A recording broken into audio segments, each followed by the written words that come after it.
Someone cuts you off in traffic. Your heart rate spikes, your jaw tightens, and suddenly you are furious at a complete stranger.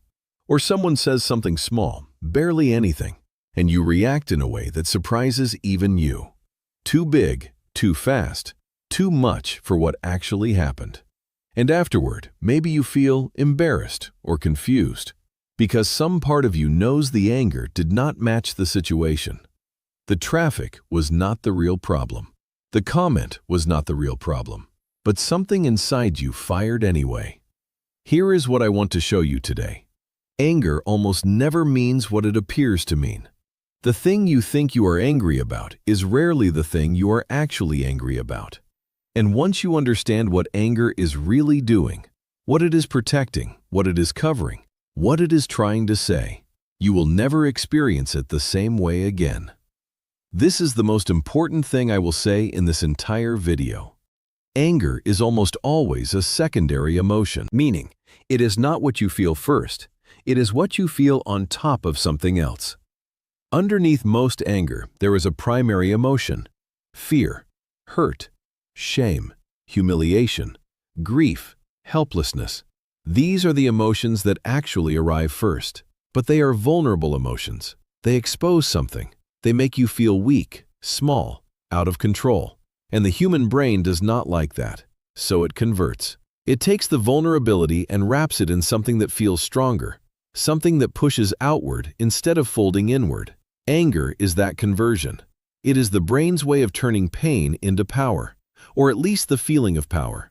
The fist clenches, the voice rises, the body expands. You go from feeling small to feeling dangerous, and that feels better, at least for a moment. Think about the last time you were genuinely angry at someone. Now go one layer deeper.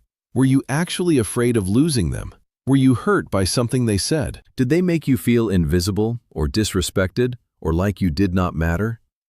That is the real emotion. The anger was just the armor it put on. For some people, anger is not occasional. It is chronic. It is the default. They move through life with a short fuse, a low threshold, a readiness to combust that exhausts the people around them and often exhausts themselves. And here is what the research shows about these people. They are not more aggressive by nature. They are not fundamentally angrier than everyone else.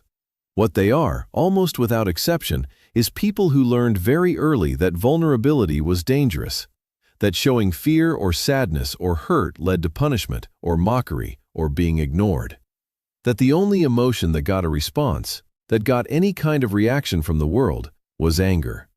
So they stopped feeling the primary emotions, or rather, they stopped showing them. The grief went underground, the fear went underground, the hurt went underground, and all of it came out as anger, because anger was the one emotion that felt safe, the one that kept people at a distance, the one that said, "Do not come close enough to hurt me again." Psychologist Les Greenberg, one of the leading researchers in emotion-focused therapy, describes this as maladaptive anger. Anger that is not a response to the present situation, but a habitual defensive response rooted in past pain. The trigger is today. The wound is old. And until the wound is seen for what it is, the anger keeps firing at targets that had nothing to do with how it started. Let me give you the most honest way I know to understand chronic anger. It is a guard dog, and like any guard dog, it has a job. Its job is to protect something that feels too fragile to be left undefended. For some people, it is protecting a deep fear of not being enough. For others, it is protecting a wound from a relationship where they were consistently dismissed or belittled. For others, it is protecting the grief of something they never got to mourn properly. The anger stands at the door and says, "Nobody gets through. Nobody gets close enough to touch this again." And it works. In the short term, it works remarkably well. People back off. Conflicts end quickly. Nobody pushes. But the cost is enormous. Because the same armor that keeps pain out also keeps connection out. The people who might actually be safe, who might actually be different from whoever caused the original wound, they cannot get through either. The guard dog does not check ID, it just barks. So what do you do with this? Because understanding anger intellectually is one thing, Doing something different in the moment when your heart rate spikes and your jaw tightens, that is another. The first thing is to develop what psychologists call emotional granularity, the ability to name what you are actually feeling beneath the anger. Not just "I am angry," but "I am scared. I feel dismissed. I feel like I do not matter here. I am grieving something." The more precisely you can name the primary emotion, the less power the anger has to take over. You are not suppressing it. You are seeing through it to what it is covering.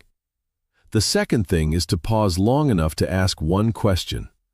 What am I actually reacting to right now? Not the traffic, not the comment, but underneath that, what just got touched? What old wound just got pressed? Because 9 times out of 10, the answer to that question has nothing to do with what is happening in the present moment. And knowing that creates just enough space to respond rather than react. And the third thing, the hardest thing, is to let someone see what is underneath the anger. Not everyone, not all at once, but someone. Because the primary emotions that anger is protecting, the fear, the hurt, the grief, they do not resolve by being hidden. They resolve by being witnessed, by being met with something other than what created them in the first place. Here is what I want you to remember. Anger is not the enemy. It is information. It is your nervous system telling you that something matters, that something feels wrong, that a boundary has been crossed or a wound has been touched. That signal is worth listening to. What is not worth listening to is the story anger tells about who is to blame and what they deserve. The next time you feel it rising, before you act on it, before you say the thing you cannot unsay, ask yourself one question. What am I actually feeling right now? Not the anger, what is underneath it? The answer to that question is where the real work is, and the real work is always worth doing. Leave a comment below. Do you recognize this in yourself, the anger that is really something else? I want to know.